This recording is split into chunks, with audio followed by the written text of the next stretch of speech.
It's VOA's Fast Five for Monday, February 22nd. I'm Philip Alexio. A possible truce in Syria cannot come soon enough. Multiple bombings in Damascus killed more than 80 people on Sunday, and in Homs, bombs went off, killing at least 50 more people. Russia blamed the Islamic State, among others, saying the attacks are aimed at derailing the peace efforts.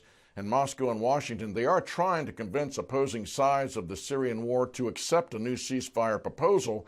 U.S. Secretary of State John Kerry says a provisional agreement had been reached, but so far President Obama and Russian President Putin have yet to sign off on the terms. A man who evidently lost his mind decided to go on a shooting spree Sunday, murdering 7 people while driving around Kalamazoo, Michigan as an Uber driver. The suspect, 45-year-old Jason Dalton, was reportedly collecting fees in between the shootings. And right now, there's no explanation as to why he allegedly shot people at random locations throughout. Mackenzie Waits is a fiancé her fiancé got picked up by Dalton during the day between the shootings, and a ride that turned out to be a nightmare for him. Waite describes it on Facebook as erratic, blowing through stop signs and swerving, but the driver acted completely normal. She has since deleted this post.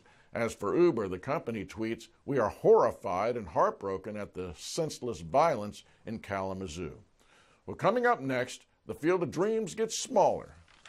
Presidential primaries took place over the weekend with Democratic candidate Hillary Clinton winning another close contest in Nevada over Bernie Sanders. That did not make Brandon very happy, and surely a lot of other Bernie Sanders supporters. He tweets, "Time to verbally berate random humans to quell my rage." You berate, Brandon. For the Republicans, Donald Trump winning easily in South Carolina, and importantly, South Carolina is a winner-take-all state, which means Trump picks up all 50 delegates. So Trump winning New Hampshire, he wins this weekend, so he's on a roll.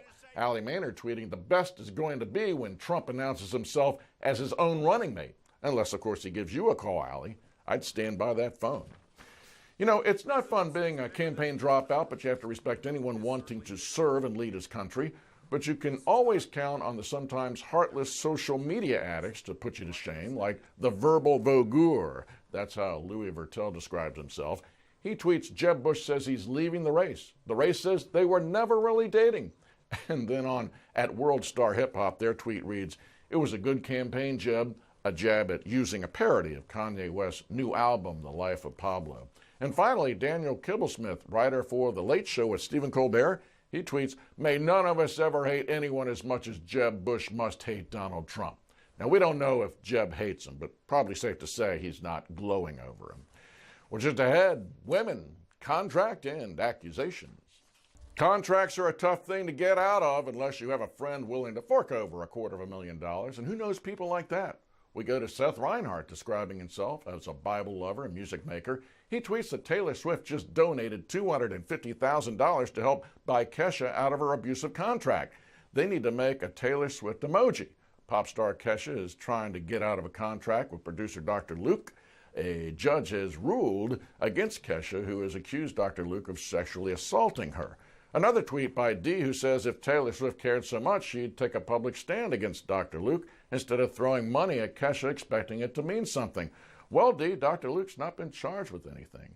And Bobby Finger, a staff writer at Jezebel and co-host of the weekly tweets, Taylor Swift opens her giant leather checkbook and dips a quill of ink. Should it be a dollar sign or not? I don't know. It doesn't matter.